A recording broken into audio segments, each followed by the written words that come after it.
Je m'appelle Nouri Fadli, je suis forgeron, j'ai commencé le métier il y a une quinzaine d'années. Je pense que depuis l'âge de 16 ans, c'était un métier qui me passionnait, qui me fascinait. J'en avais pas forcément connaissance ni aucune notion, mais la connotation de forgeron me parlait déjà. Ça a commencé par un simple hobby, qui est la reconstitution médiévale. L'intention de vouloir fabriquer mon propre matériel, donc du coup rencontrer des gens du milieu qui connaissaient déjà un petit peu la forge. On devient forgeron suivant un adage bien connu, donc c'est en forgeant que l'on devient forgeron. Après, ce qui est très intéressant, c'est qu'on peut trouver encore pas mal de personnes qui travaillent l'acier. Et donc c'est via des rencontres qu'on apprend différentes techniques, où on peut avancer, évoluer. C'est comme ça que je suis arrivé là où j'en suis maintenant. Il y a tout près d'ici un château pour lequel je me suis passionné, le château de Fagnols. Et donc c'est en faisant partie de la SBL qui gère le château de Fagnols que petit à petit j'ai commencé à m'implanter dans la région. Et il y a à peu près 3 ans, lors d'une balade, je suis tombé sur l'écomusée du Viroin, où j'ai appris qu'il y avait une forge qui avait été reconstituée. Et donc j'ai proposé au directeur d'occuper cette forge, de la rendre vivante. Et du coup, il y a un développement par rapport au patrimoine, au savoir-faire qui s'est fait tout autour de cette entité qui est l'écomusée du Viroin. Il n'y a pas si longtemps que ça, hein, un petit peu, enfin, aux alentours d'un siècle d'ici, dans chaque village, il y avait un forgeron. Après, il faut savoir que le terme forgeron est un terme qui englobe à peu près tous les métiers de travail de l'acier.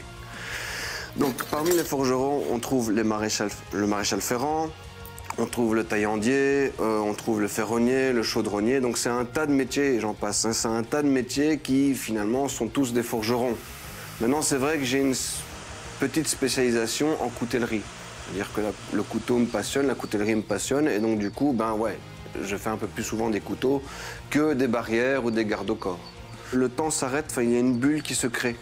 Au moment où on travaille l'acier, on doit être extrêmement attentif. Ici, je forge au charbon, donc je dois être encore plus attentif au feu, à tous les éléments qui s'en rapportent. Et alors, du coup, même si j'ai une intention, une envie de résultat final, ben, je dois un petit peu suivre la matière que je travaille. Un acier n'est pas l'autre. En fonction de ça, ben voilà, certaines choses diffèrent.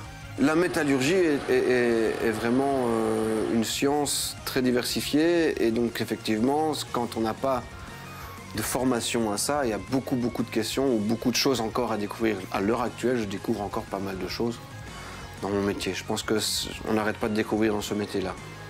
Quand on arrive à piger comment la matière réagit sous le coup, avec les températures, etc., il y a vraiment un déclic qui se fait.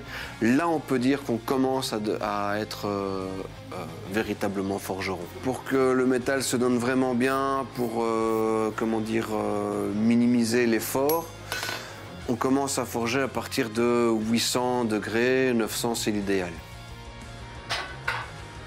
L'évolution du métier vient aussi du fait qu'on a fabriqué de plus en plus de nouveaux outils pour pouvoir atteindre les formes désirées le plus rapidement possible.